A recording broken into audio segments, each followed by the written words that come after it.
सुधा समाधान।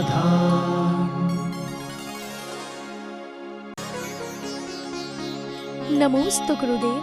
तीर्थ स्थानों में 9 परिक्रमा और 108 परिक्रमा का क्या कोई विशेष महत्व होता है? ऐसा कोई आगम में उल्लेख नहीं है। 3 प्रदक्षिणा का जरूर शास्त्रों में उल्लेख मिलता है।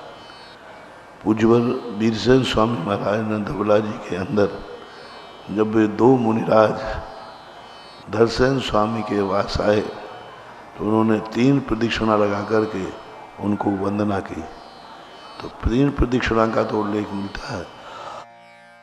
5, 7, 108 का कोई उल्लेख ऐसा शास्त्रों में देखने में नहीं आया, लेकिन लगाने में कोई दोष नहीं है, लगा सकते हैं।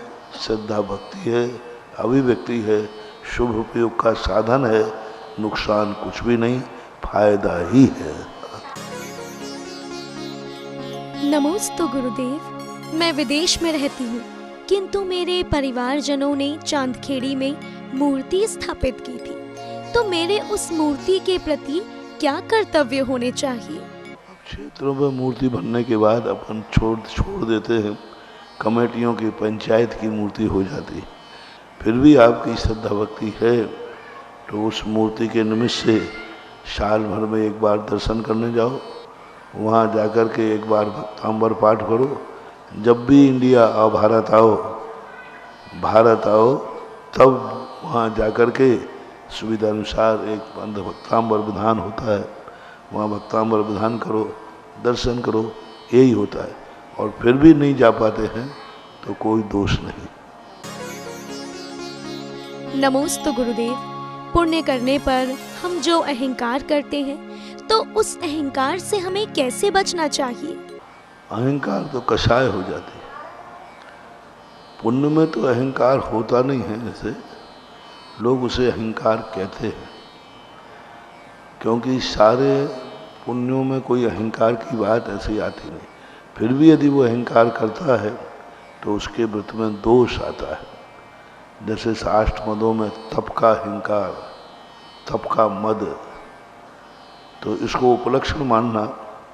देखो मैं पूजा पाठ करता हूँ, कुछ भी नहीं करता, दूसरे को नीचा दिखाने का भाव आवे तो अहंकार है।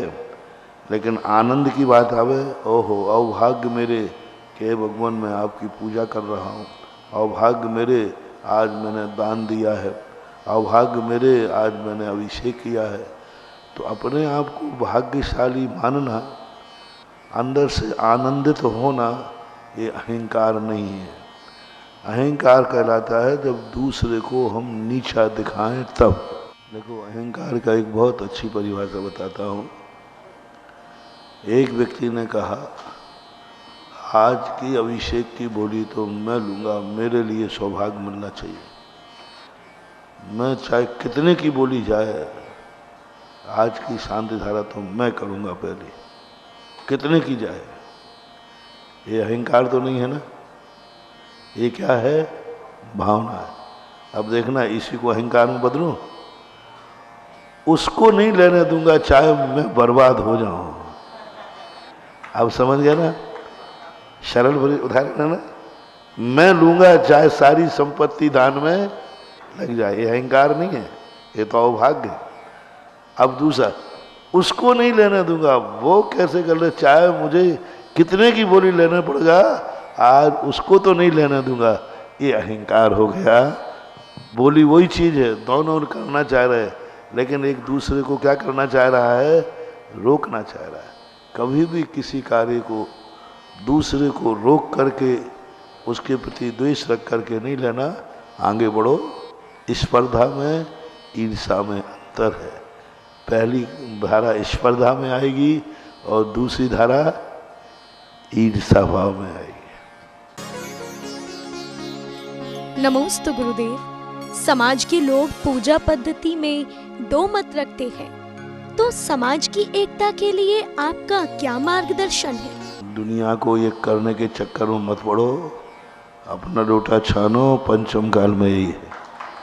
हाँ, ना आज तक इन जैनियों को, इन मतभेदों को एक तराजू पर तोलने का अर्थ है मेंढकों को तोलना। एक को पकड़ोगे एक उछक जाएगा, एक को पकड़ोगे एक हो जाएगा। बड़े बड़े आचार्य इसमें रह कर के थक गए, चले गए। अपन को तो जो शुद्ध मार्ग है कुंद कुंद स्वामी का, उस मार्ग में आओ, चलो, आगे बढ़ो। और पीछे न ये खोने वाले हैं न इनके विचार एक होने, क्योंकि परंपराओं का मोह सत्य से भी ज़्यादा होता है। कई लोग जानते हैं कि सत्य क्या है, लेकिन परंपरा को नहीं छोड़ पाते। परंपराओं को नहीं जो हमारे यहाँ की परंपरा है, हमारे बाप दादों की परंपरा है। हाँ, सत्य तो यही है। नमोस्तु गुरुदेव। आलाप पद्धति में गुण और स्वभाव में क्या अंतर है? गुण कहलाता है ये किसी भी वस्तु को पहचानने का साधन, किसी भी वस्तु को कार्य कराने के लिए। जैसे हम देखते हैं तो ज्ञान गुण से देखेंगे, और स्वभाव का अर्थ होता है दर्शन का स्वभाव अलग है, ज्ञान का स्वभाव अलग है, आत्मा का स्वभाव अलग। दर्शन का स्वभाव देखना है, ज्ञान का स्वभाव जानना है, आत्मा का स्वभाव जानी हुई वस्तु का अनुभव करना है। इसलिए आलाप पद्धति में गुणों को स्वभाव कहा है, गुणों का स्वभाव। लेकिन वहाँ स्वभाव का अर्थ है आत्मा का जो परिणाम है वो गुणों से ही जाना जाता है।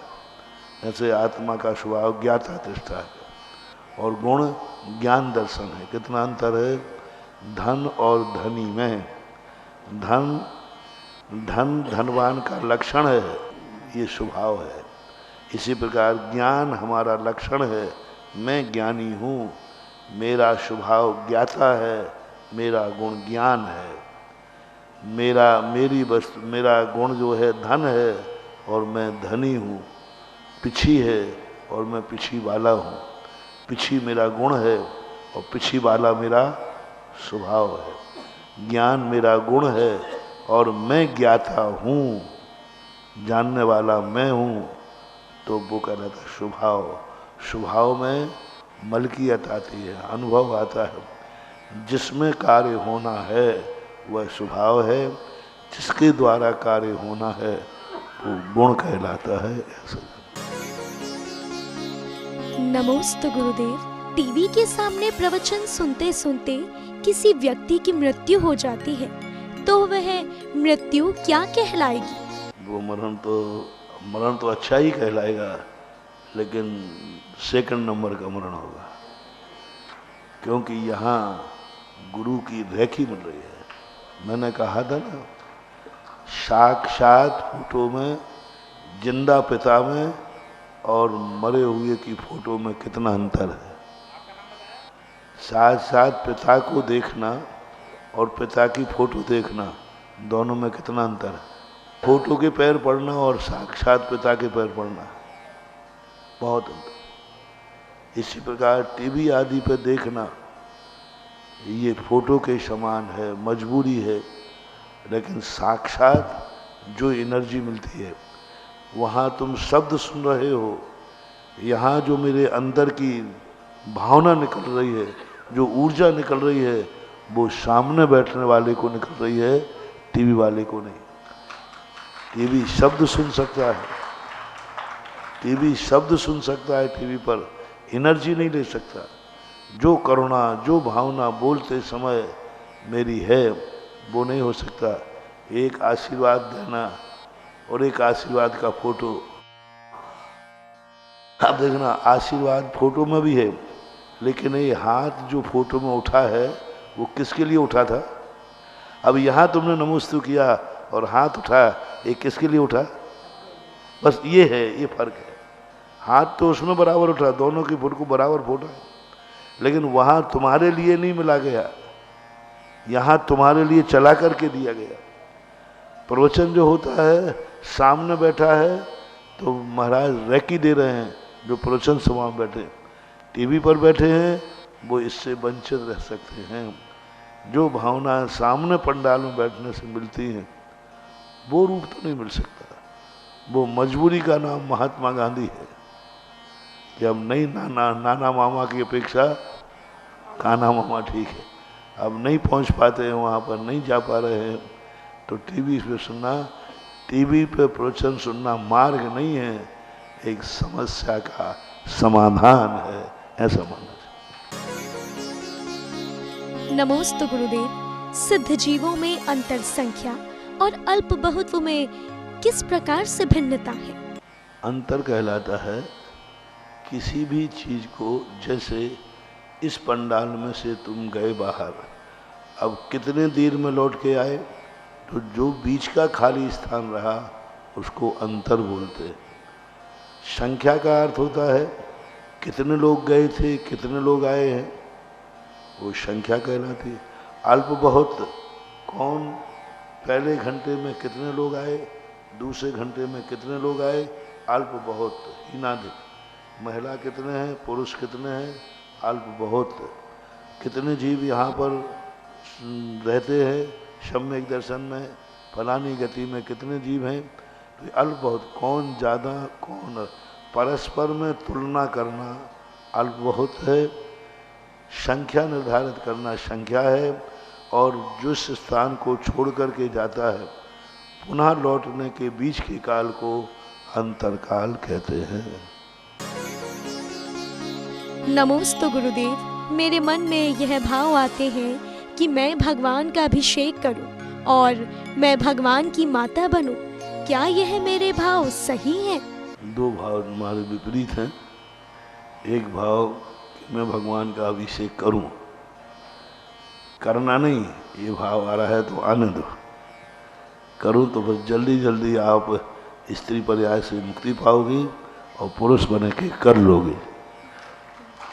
करना नहीं, करने का भाव आना।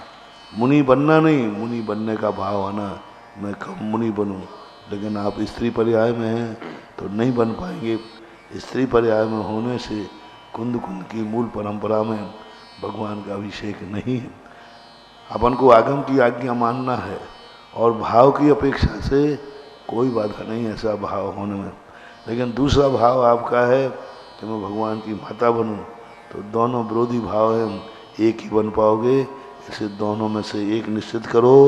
भगवान की माता बनने की अपेक्षा भगवान के अभिषेक पुरुष बन करके अभिषेक करना मिलना श्रेष्ठ है, क्योंकि भगवान की माता तो स्त्री पर्याय में ही मिलेगी, और स्त्री पर्याय नियम से मिथ्यात्व के साथ ही होती है। मिथ्या दृष्टि बनना पड़ेगा और कोई जरूरी नहीं हो, और उस भाव में तो मोक्ष मिलेगा ही नहीं, फिर कितने भाव बाद मोक्ष होगा पता नहीं। इससे सबसे अच्छी पर्याय पुरुष पर्याय है, उसको पाने का भाव करो। हाँ, ये भाव कर सकते हो कि यदि मैं स्त्री ही बनूं तो फिर भगवान की माता बनूं, ऐसा भाव। नमोस्तु गुरुदेव। मंदिर कभी कभी ना जाने के कारण हमें कितना पुण्य लगेगा? दिन भर में तुम व्यापार धंधे के लिए कितना घूमते हो? व्यापार कितनी दूर है? मंदिर से ज्यादा दूर है कि मंदिर से पास है? और दुकान तो किसी काम के लिए तो दिन भर घूमते हो 1-1.5 किलोमीटर। एडजस्ट करो, सब कुछ एडजस्ट होता है। यदि मान लीजिए आपकी 1.5 किलोमीटर दूर दुकान होती तो फिर कभी कभी जाते कि प्रतिदिन जाते? दिल्लियों में बड़े बड़े शहरों में देखो 33-40 किलोमीटर दूर दुकान है, 10-10, 15-15 किलोमीटर दूर ऑफिस है, जाते हैं कि नहीं? तो ये मान के चलो कि यदि हमारा दुकान, हमारा व्यापार प्रतिष्ठान 1.5 किलोमीटर दूर होता तो हम प्रतिदिन जाते, कैसे भी करके जाते। ये सोचते नहीं कि उसमें आज तक कोई प्रश्न नहीं आया कि महाराज जी यदि प्रतिष्ठान दूर हो तो कभी कभी खोलें तो कोई नुकसान तो नहीं है, किसी ने नहीं पूछा। जब हमारा व्यापार इतनी दूर होता तो हम प्रतिदिन जाते। तो मंदिर तो त्रिलोकीनाथ का है, जैसे बने एडजस्ट करना चाहिए। मैं किसी प्रकार की छूट दे करके तुम्हारे लिए बरी नहीं कर सकता और दोष के भागीदार मैं नहीं हो सकता। मैं तो यही कहूँगा, एडजस्ट कीजिए, जाइए।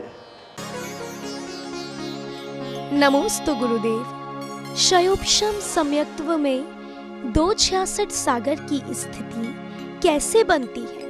266 सागर का क्षयोपम सम्यक दर्शन का मूल काल 66 सागर है, लेकिन बीच में वह व्यक्ति एक अंतर मुहूर्त के लिए तृतीय गुण स्थान में आ जाता है। कोई जीव तृतीय गुण स्थान में आने से उसका सम्यक दर्शन तो नष्ट हुआ नहीं, और पुनः जाकर के फिर 66 सागर को सम्यक दर्शन प्राप्त कर लेता है। अनंतानुबंधी विषय योजना का ये अंतर काल निकाला गया।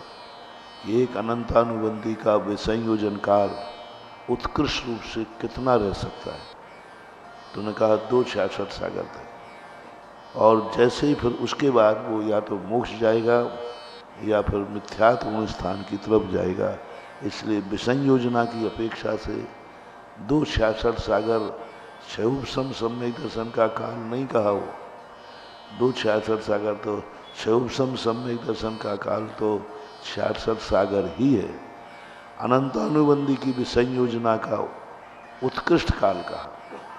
अनंतानुबंधी की विसंयोजना यदि किसी जीव ने की तो वो कब तक विसंयोजक रह सकता है?